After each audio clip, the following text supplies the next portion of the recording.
Let's go! DYLAN RAIOLA commits to Georgia, and today I'm going to tell you why this is a bad thing for college football and the rest of the SEC as Georgia just continues to assert its dominance on all of the SEC and all of college football. Now, I have nothing against Georgia Bulldog fans. I don't. I just have something against the absolute rich getting richer. The top 1% of college football is separating itself. Now, while I think a lot of the rule changes are helping the bottom half schools in the SEC, the bottom line is the same story always plays out the same exact way.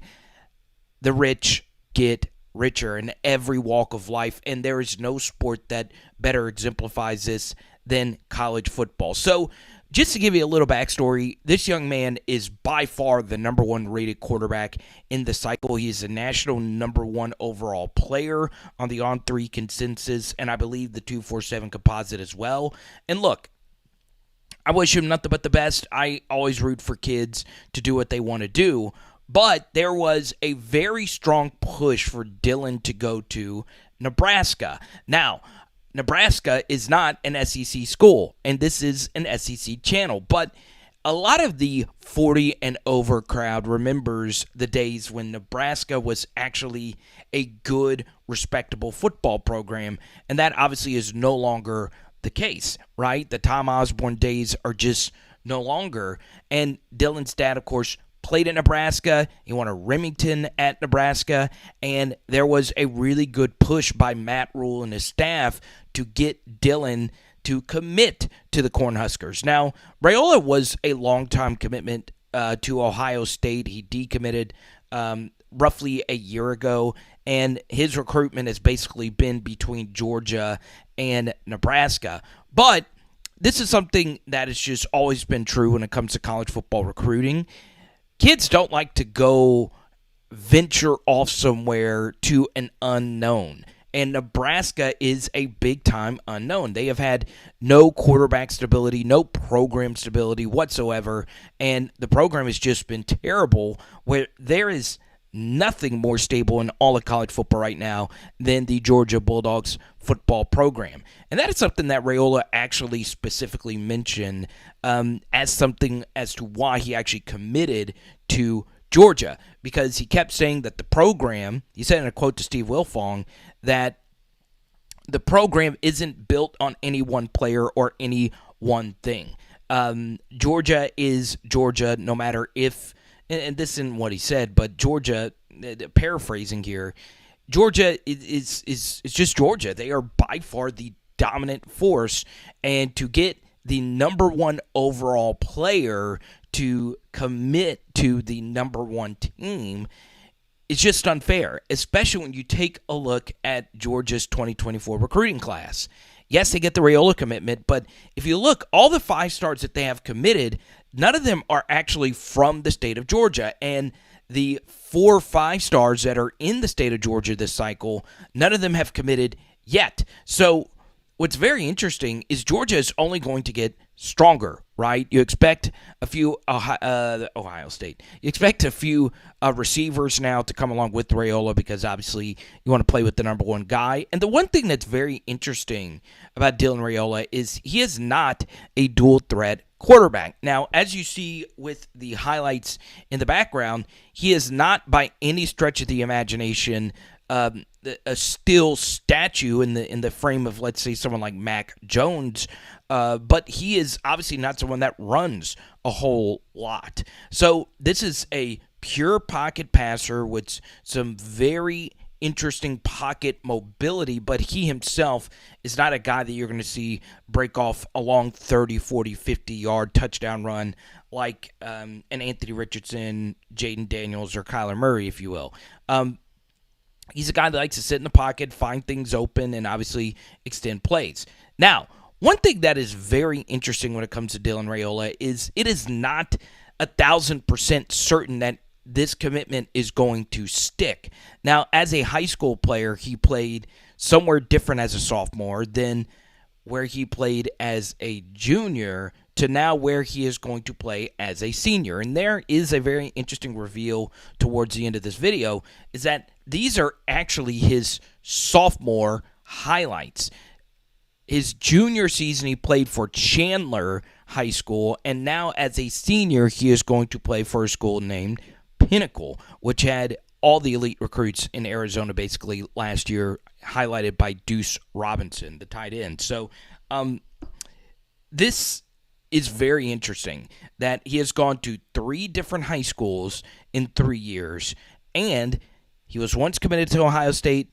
Now he's committed to Georgia, which, by the way, Georgia already had a 2024 commitment at quarterback already. Who's to say he's not going to flip-flop again? And this very well could be a Quinn Ewers situation if he doesn't win the job in year 1. Let's say Carson Beck is a guy and he decides to go to the NFL. Well, what about year 2? What's he going to do then? He very well could enter the portal again. But what it signifies is just what college football has always been. There is no balance in this sport. The rich are just always going to get richer, and it would have been great to see Nebraska get this guy because, number one, from an SEC perspective, all the other SEC teams aren't going to want to face him with the weapons that Georgia is going to have at his disposal. And then number 2, it would have been nice to see Nebraska, get a fish off. I was trying to use an analogy there, but it wasn't smooth at all. But look, if this kid wants to go to Georgia, guess what? You got to welcome the competition. Now, one school that I think takes this particularly hard is actually Florida.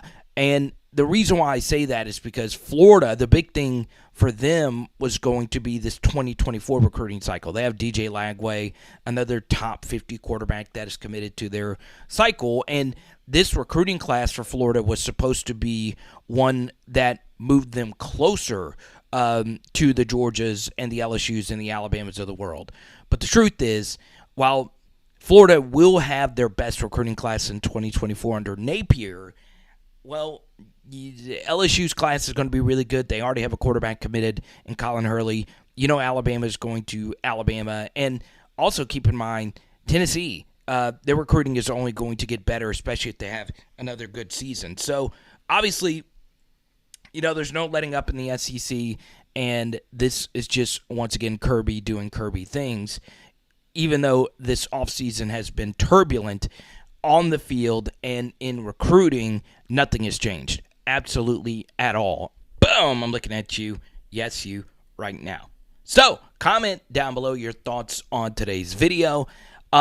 Look, I would love for the SEC to be a little bit more even, but that is just not the case. Like, there is no sport that we collectively love in America where there is a bigger gap between the haves and the have-nots.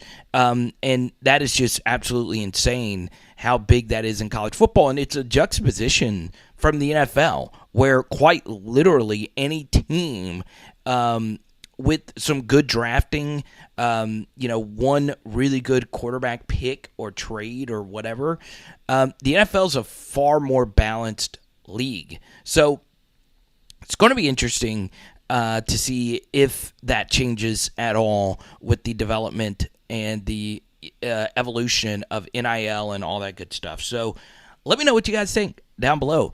Is this bad for the SEC? I think it is. I do. I would have loved to have seen talent be dispersed. And it's already so unfair that the elite schools have all the depth and all the absolute best talent. One position that can even all of that out is the quarterback position. And now Georgia's getting the best quarterbacks as well. So should be very interesting. And look, Georgia's not the only other school that consistently dominates in recruiting. We all know about Alabama. LSU's 2024 class is going to be pretty solid this year. Colin Hurley is a very talented quarterback. I've interviewed him before, and I'm really high on him. So, one thing I will say that has always been really fascinating to me, and it was always a silly narrative just to begin with, but remember when, everyone would say, well, the SEC, they're great, but, they don't produce any quarterbacks. There's no really great quarterbacks in the NFL or whatever. And that had always been laughable to me, because, the Mannings. But now the SEC has the best quarterbacks too.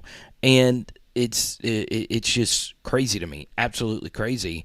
And a lot of great quarterbacks in the SEC now aren't at the elite schools, right? Obviously, you guys know how I feel about KJ Jefferson. If you don't, a video will be floating in your face in just a second. But, whether it's KJ, whether it's, Spencer Rattler, a former, like DYLAN RAIOLA from Arizona, a 5-star quarterback. It's going to be interesting to see if he can be a little bit more consistent this next year. But Spencer Rattler, a 5-star quarterback, is at South Carolina. So it is very, very interesting that the SEC from top to bottom has far better quarterback play. So I think there actually could be a quarterback regression coming this next year with everybody leaving from this last year, but still should be very interesting. Comment down below, okay? It is Power Hour SEC, baby. Boom! And tonight, we're doing some chicken stir fry. Let's go.